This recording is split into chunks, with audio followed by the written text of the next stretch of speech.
मनीषा शेख यांच्याकडून बहुमोल असं पारितोषिक मिळालेलं आहे. खूप खूप आभार. मंडळाच्या वतीने धन्यवाद. मगाशी त्यांचं नाव घेण्यामध्ये माझ्याकडनं खूप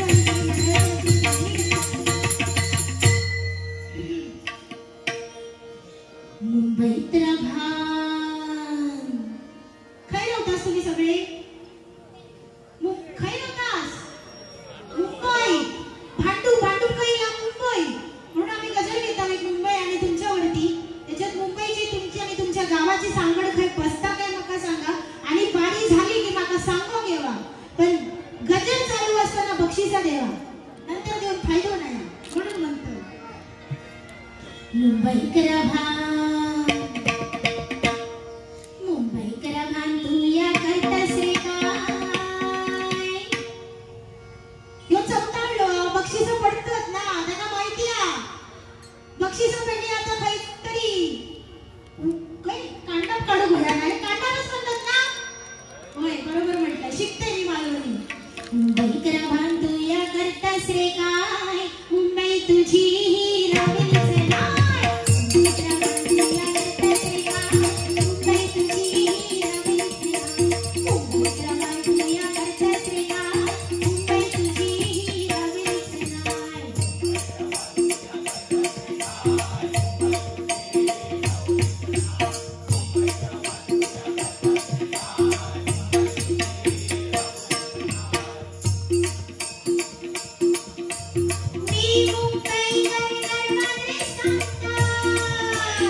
पेपरवाल्याशी पण आपण हिंदीतच बोलतो. विचार करा सकाळ आपली जी होते महाराष्ट्रात राहून आपण हिंदी बोलतो, आपण मराठीला किती न्याय देतो.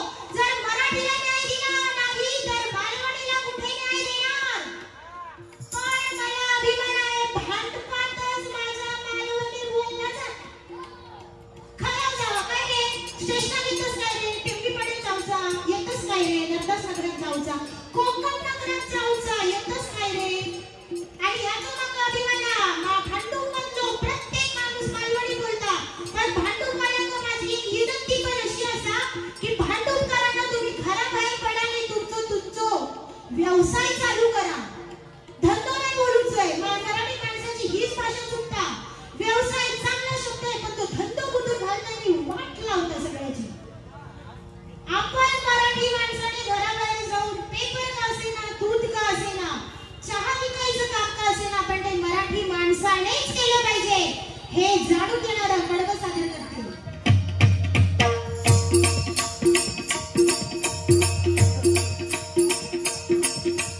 मी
असं तरी तो घरवाले सांगतो नको जा उद्या दसरा पहिला श्रीखंड घेऊन ये कांतीलाल मगसून कांतीलाल शिवाय खायला श्रीखंड खाणार नाही तो बरोबर ना हो टेस्टी लागतं भारी टेस्टी लागतं याका पण काच आवडतं काय बुट घालता माहिती आहे ना काय रे काय घालता मी नाही कधी खाणे मी बदलापूरला राहते ना मला माहिती नाही टेस्ट डिश कशी असतात तर दसरा लोक घरवाले सांगतो लोक जा पहिला श्रीखंड घेऊन ये माका आठवता 90च्या दशकात पहिली लाईन लागायची श्रीखंड घेऊन एकावर एक फ्री 10 रुपयात 2 डबे 20 रुपयात 4 डबे तेव्हा तो काळ मी पाहिलाय जवळून आता जसं उत्पन्नाचं साधन जास्तीत जास्त वाढते तसे त्या काळी नव्हतं 90च्या दशकात बिचारा माणूस तडजोड करून आपला संसार चालवायचा पण सण कधी चुकवले नाही दसरा झाल्यावर घरवाली म्हणता हो घरातला मीठ नाया घरात साखर नाया घरात चाय पावडर नाया आता करतोय काय मी झाली मग घरवाल्याची घरवालीची ही भांडणं पण त्याच जर त्यांना सणासुदात 4 पैसे राखून जर सण साजरा केला असतो तर पण तसा नाही केला का कारण आपला मालवणी माणूस हाच तसो कोणी काय मागला तर नेसन सोडून दे स्वतः उघडून राहा नंतर ते आठवलं अरे मी उघडं झालंय माझ्या नेसनाचं गाव आहे असं आपलं मालवणी माणूस उद्याची चिंता नाही करणार हो म्हणून मी म्हणतोय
मराठी माध्यमातला.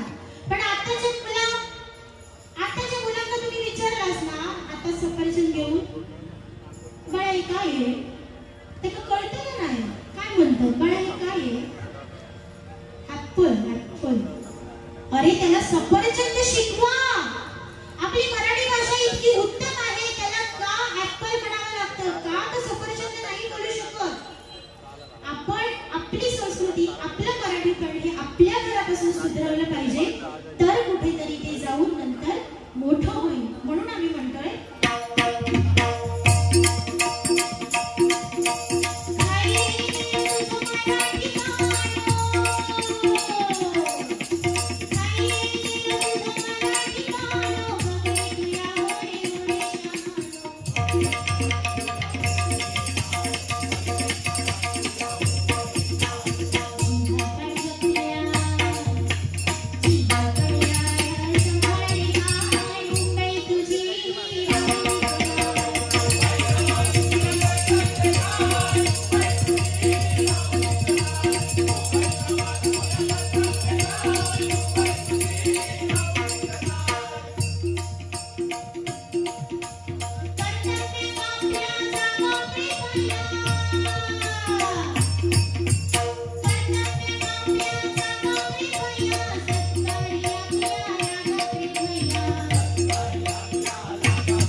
लोकप्रिय बुवा श्री दीपक चव्हाण बुवा यांच्या आठवणीसाठी हे छोटंसं पारितोषिक मिळालेलं आहे. मंडळाच्या वतीने आभार, खूप खूप धन्यवाद.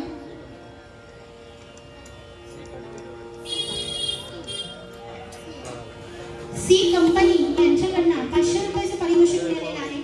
नक्की मराठी माणूस असतो ना, सांगल्यावर खुश झालो. खूप खूप आभार, मंडळाच्या वतीने धन्यवाद देते.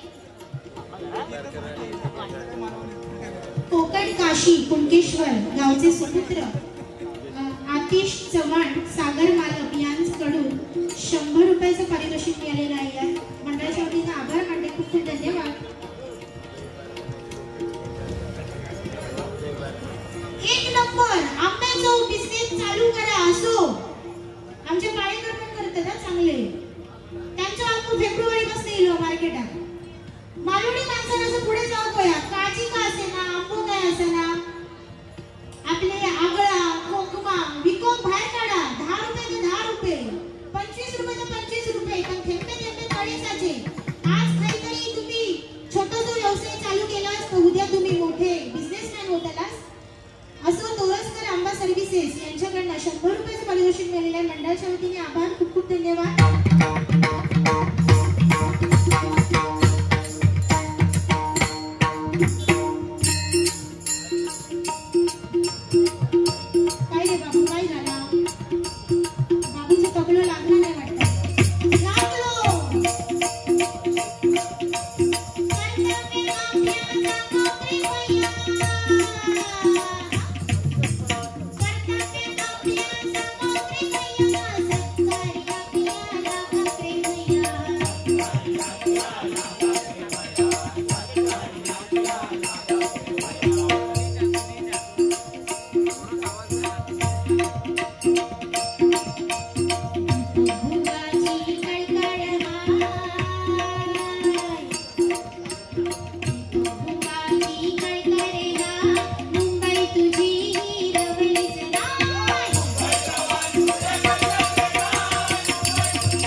हर्षद पराडकर यांच्याकडनं बहुमोलाचं पारितोषिक मिळालेलं आहे. मंडळाच्या वतीने आभार, धन्यवाद. सुनीता साखरकर यांच्याकडनं बहुमोलाचं पारितोषिक मिळालेलं आहे. मंडळाच्या वतीने आभार, धन्यवाद.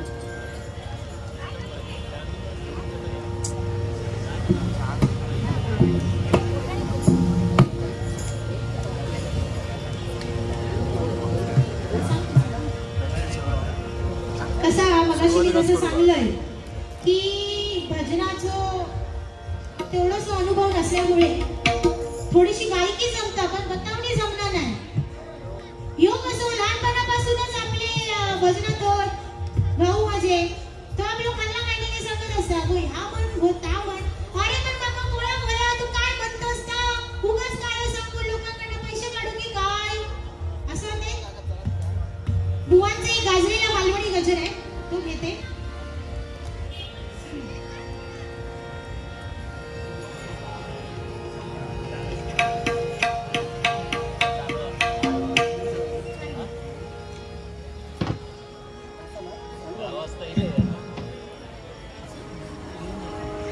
कसं आहे की जसं मगाशी मी सांगितलं की हे सर्व भजन माझ्या वडिलांचं होतं आणि त्यांचं साहित्य, त्यांचीच मंडळी, वाजपेयी यांचे सगळं त्यांचं साम्राज्य घेऊन आम्ही भजन करतोय. तर मी एक लेडीज बुवा असल्यामुळे सगळं साहित्य हे काही मॅच होत नाही. सगळं साहित्य जेंट्सच्या स्वरात मॅच होणार आहे, त्यामुळे प्रत्येक वेळी तबला हा बदलावा लागतो. शिवाय लेडीज बुवाला जेंट्स कोरस हे एक उत्तम उदाहरण आहे. हे खूप कठीण गोष्ट आहे. बाईचा आवाज पातळ असतो पण पुरुषाचा आवाज जाड असतो, पण ही लोक ह्याचं उत्तम सांगड बांधून मला उत्तम प्रकारे साथ देत आहेत. माझ्या मंडळासाठी मायबाप प्रेक्षक हो, एकदा जोरदार टाळ्या होऊन जाऊ दे, एकदा जोरदार टाळ्या होऊन जाऊ दे.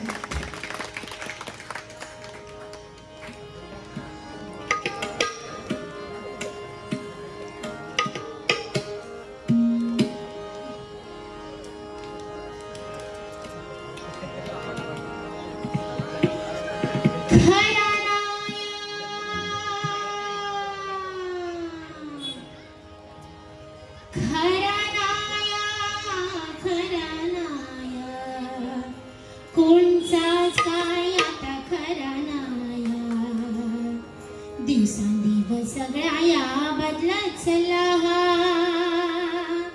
दिवसांदिवस सगळ्या बदलत चालला हा. पहिल्यासारखा आता काय जमणार,